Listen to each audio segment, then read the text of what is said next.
Hello my friends and welcome to a very special tutorial. Today we are going to talk about 10 things to look for when you order your prints. My name is Olivio, I'm a professional designer from Vienna, Austria. Let's get started with this episode. So the first thing I want to suggest to you is, if your printing company offers that, get a sample box. Or sample assortment, whatever they call that. Get some samples from them or ask them if they have individual samples. First of all, this gives you an idea of their printing quality, but also of the different kind of materials they offer and how they work out in the print. And of course, every printing company is a little bit different. They have different machines, they have different sources where they order their paper, their materials, their colors, or how they treat all of that.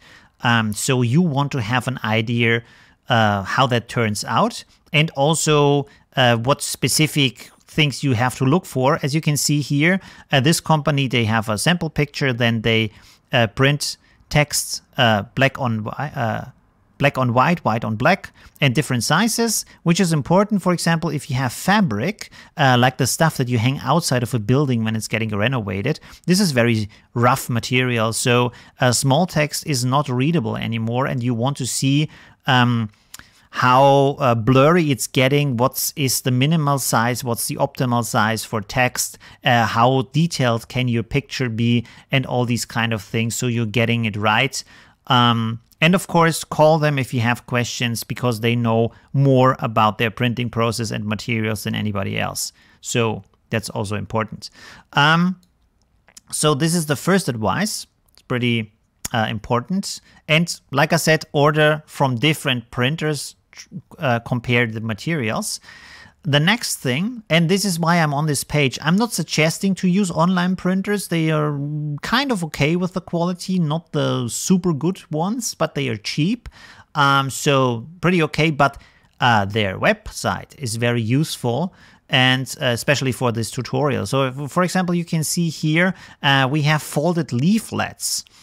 So these brochures, as we say in German. I think in English, a brochure is a little bit different. So as you can see here on their page, first of all, they give you a preview, and that's really important for you. And this is why I would suggest, just for the information, to go on this site. For example, if you have these folded leaflets, you can see there's a letter fold and there's an accordion fold. And this makes a lot of a difference depending on what is where on your flyer or your brochure, whatever you call it. So you can see here, for example, this is going in a circle, the letter fold, while the accordion fold is going like a snake. And this means, if you look here on the outside of that, you can see that this part is the top, and then the other part will end up in the inside of your flyer. And so the second page here is the back side of the flyer. If we click on preview, you can get a preview with different sizes, more information. That's good. And you can see here, this is the outside, the title, and this is the back side of the flyer, while this will end up in the middle. Now, if you have the accordion fold, it's very different. You can see here, this is the outside, and this will end up in the middle, and this will also end up in the middle. It's the middle or the inside of the back side, basically. It's not the outside of the backside. This is important to understand. If you do this wrong in your design process, you end up with the information in the wrong position. So look at that. There's also a data sheet that gives you even more information about that, as you can see here. A lot of details. They describe everything. They really hold your hands and tell you what you need to know to get it right. And to be super sure you do it right, they have templates here, which are super useful. You can see here, you can get them from InDesign, for Adobe Photoshop, which is also usable for Affinity Photo, and you can get a datasheet PDF. So if you download that, do I still have this open? No, I don't. Let's reopen this. There we have it. So as you can see here, you have these guidelines on the outside, and this is what is called the bleed, this little area here on the outside. This means this area here. when they cut the paper, they will cut it somewhere in here, in this area. So this is the unsafe area, and this is bigger than the format that you're ordering. So the file from the dimensions is a little bit bigger, 2 millimeters on every side, than the actual print that you're getting, because you need this kind of safe zone where they can cut. And if you look closely, you would see that these guidelines are not spread out evenly in thirds. One part is a little bit bigger, one part is a little bit smaller. This is based on the physics of bending the material, because if it goes around the corner, it loses a little bit from its length. So if you would fold it equally, one side would be shorter, the other side would be longer, it wouldn't look good. So they are uneven a little bit. So this is why it's very important to download these templates so you are designing it in the right way and not end up with the fold in the wrong position. Another thing, by the way, that I want to tell you is, if you design something and you have like a color area, let's color this real quick. There we go, like this. If there is color in the background or picture or whatever, don't place it like this and say, yeah, this is ending here, because they will cut in this area and you have a white stripe. What you always do is you pull it out over the edge. If the picture is going, or the color is going to the edge, pull it out over the edge so they cut part of the picture, but wherever they cut, there will still be color. It's really important to do that. I see a lot of people trying to do this the first time, and they place it like this, and then they have white stripes around their pictures. It looks, or their paper. It looks really crappy, so don't do that. Okay, let's go to the fourth advice. I think I've mentioned this, but it's a really important point, so I want to talk about this individually. And that is, call them. Don't be shy. Don't worry about that. I do it all the time, even as a professional. I ask them like I've never done it, and let me explain them every part of the things that I want to know.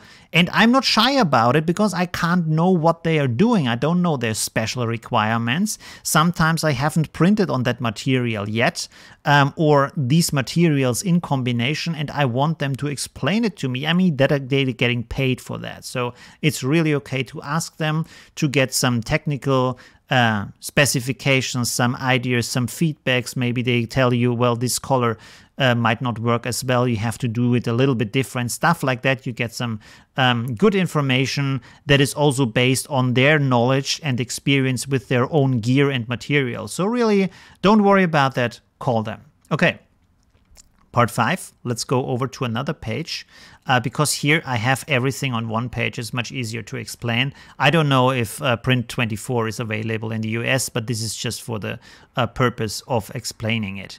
Again, we have flyers here, and you can see here it says single-sided, and there's double-sided, and 4 pages, 6 pages, 8 pages, stuff like that. If you read that, 4 pages are pages like in a book. So one piece of paper has 2 pages. So single-sided means it's printed on one side, double-sided means it's printed on both sides, so it has 2 pages, and 4 pages means it's printed on both sides and folded in the middle.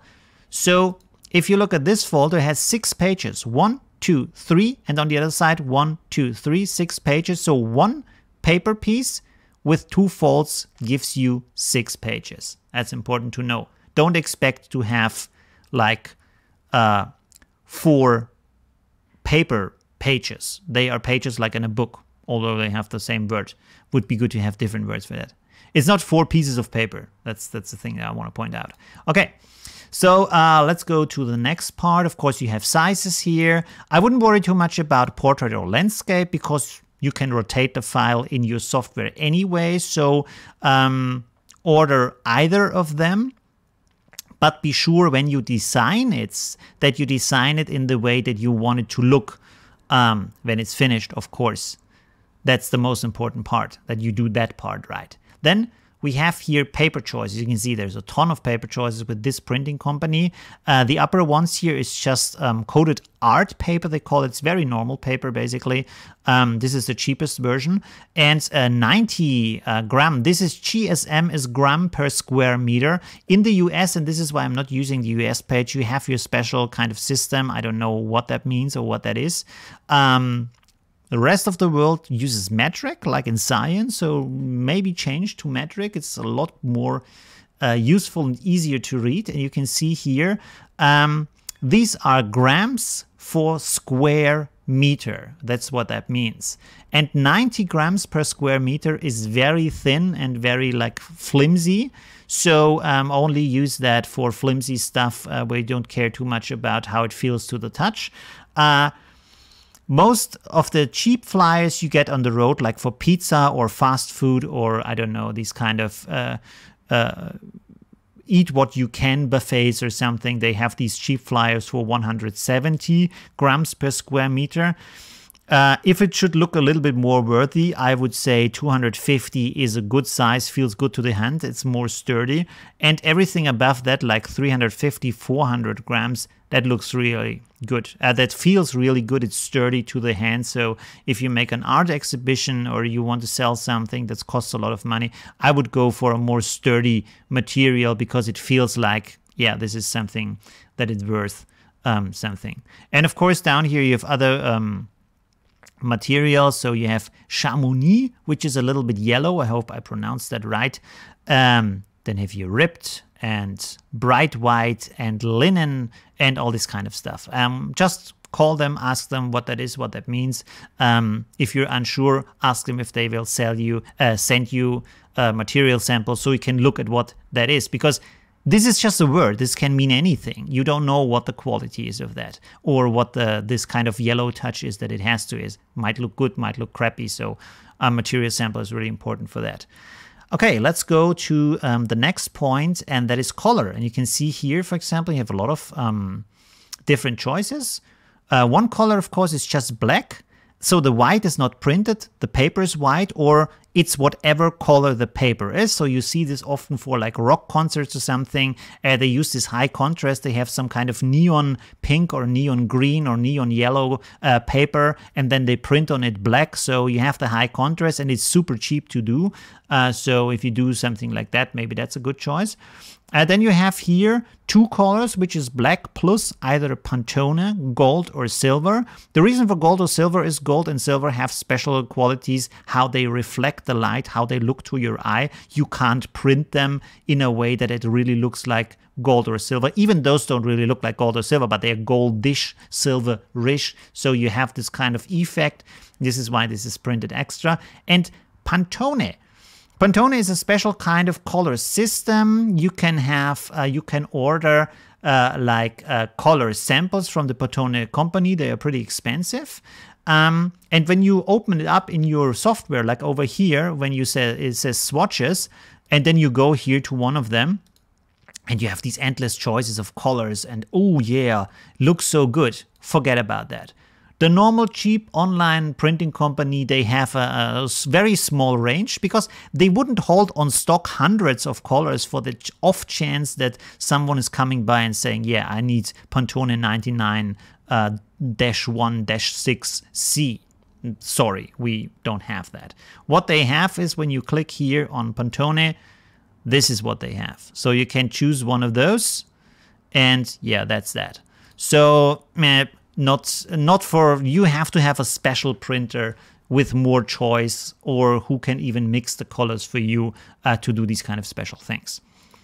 And of course, then we have 4 colors, which is the classic CMYK for printing. So most of printing, if it has 4 colors, is working in this. And then, of course, you have 5 colors, which is either with Pantone, gold, or silver again. So these are the choices. So this is the standard here, 4 colors. And the super cheap version is black plus the paper color. Yeah, okay. Let's go to the next one. And that is, oh, by the way, no, there's a point in between. I added this up to the color. This is trimming. Trimming here, they have only one choice, is rounded corners. If you want to have that, looks a little bit more fancy. You should be even able to select what kind of color corners you want to have rounded. So sometimes it looks cool to have 2 corners rounded and 2 corners not rounded. Stuff like that. You can do some fancy stuff with that.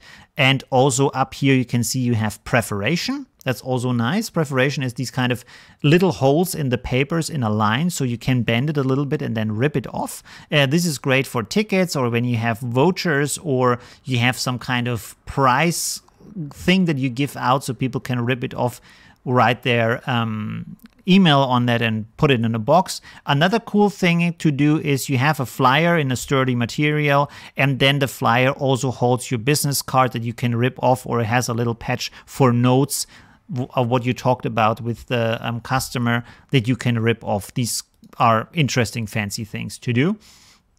Oh, by the way, there's another thing that's with color. I almost forgot about that. And that is the choice between glossy and matte. And I don't know how to pronounce matte in English, by the way. Glossy is the shiny version. Basically, it has a special coating on it. It makes it more reflective and shiny. The colors look more intense. The contrasts are higher.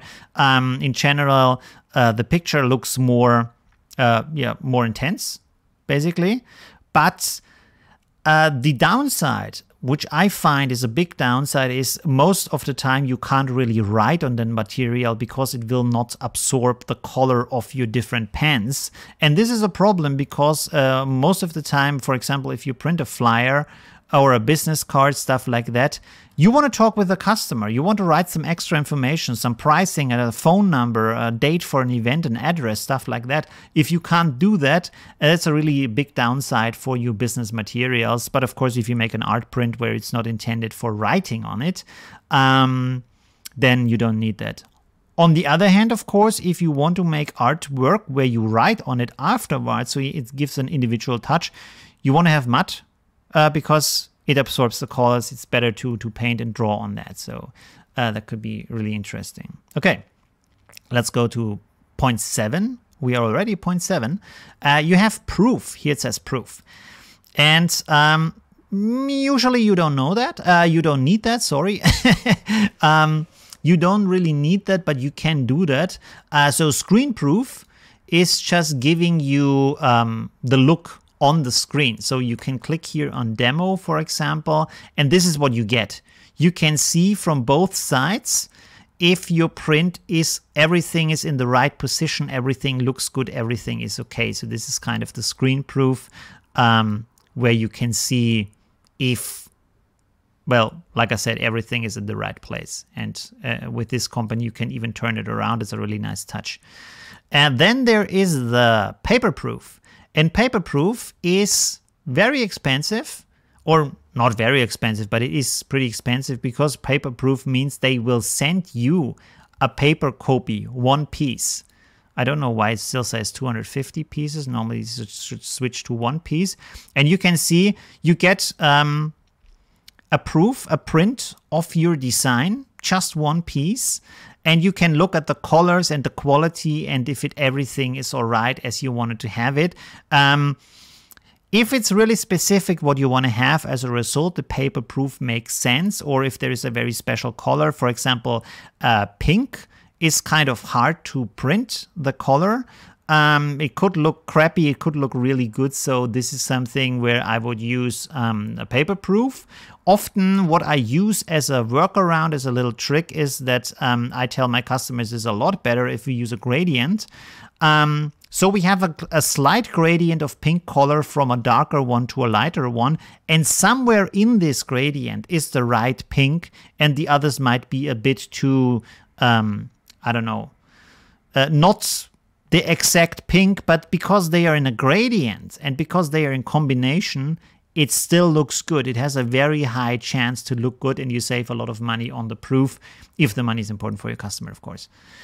Okay, let's go on with the quantity, and that is also an important part to know.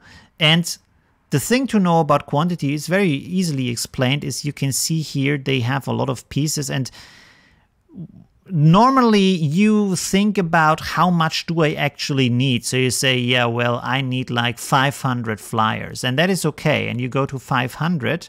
But the thing with printing is the process of the printing is the most expensive part, is getting your stuff to the printer and have them printed. The paper itself doesn't really cost much. So if you order 500 pieces or 1,000 pieces, it doesn't really make a big difference. You see, here you have 10 pounds in this area here, netto. I don't know how to say that in English, sorry. But if you go to 1,000 pieces, it's £1 more.